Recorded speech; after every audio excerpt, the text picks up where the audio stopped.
Today marks Holocaust Remembrance Day, a day to look back on the 6 million Jews who died at the hands of the Nazis in World War II. After the war, 3 survivors fled Germany and in a twist of fate decided to make Columbia their home. Dr. Lily Filler had an amazing career as an OBGYN, becoming Prisma Health's first female chief of staff, and none of that would have been possible if her parents had not survived the Holocaust. Here's their story. The term final solution was brought forth. We're going to murder all the Jews in Europe. Dr. Lily Filler's mom, Jaja, was just 14 years old when she and her family went into hiding in a barn in Poland trying to escape the Nazis. But one night, the family was discovered. Her grandmother hid Jaja, her oldest daughter, in a trunk and gave her an order: Jaja, survive. When the Nazis asked, how many of you are there, they said there's 6 instead of 7.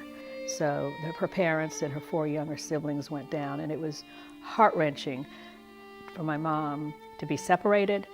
She said, I want to go with you, plead to her mother, wanted to stay with them, and her mother said, you have to survive. That was the last time Jaja ever saw her mother. But hours later, Jaja left the safety of the barn and was captured by the Nazis. She's a 14-year-old kid. Where's she going to run? So she runs and she gets into one of the lines.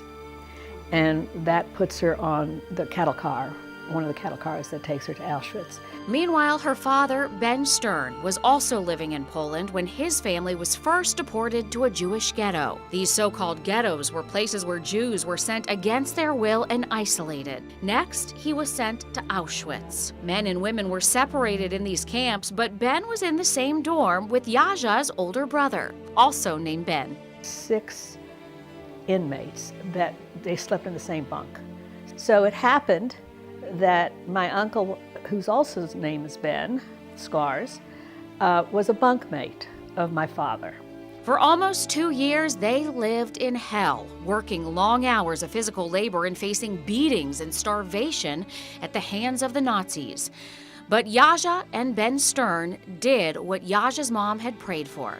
They survived. In April of 1945, Auschwitz and Dachau were liberated. Dr. Filler's father, though, almost starved to death while in the camp. So when Dad was liberated on April 30th, 1945, he was emaciated. He weighed 87 pounds. But Dad said he couldn't get out of his head where he was. And he was not going to stay there no matter how kind anybody was. He was getting out. And my uncle said, I'm going with you. So they left. They literally walked out. But in a time with no cell phones and no internet, there was no easy way to find out if your family members had survived the death camps. So Ben, and Jaja went to their hometowns to wait for others to return. Went to look for their families back in Poland. And you can only imagine, I mean, kids don't know that you can't go and just Google somebody or see where they, everything had been destroyed. Nobody had papers.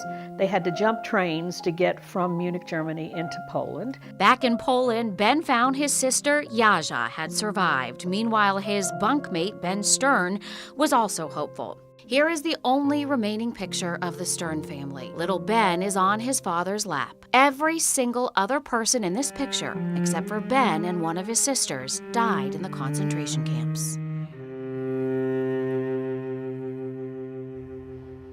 Well, that is just the first part of their incredible story. Coming up in the second half hour of Friends at 5 today, more on Jaja and Ben, how they survived and how they ended up right here in Columbia, South Carolina. The next half coming up.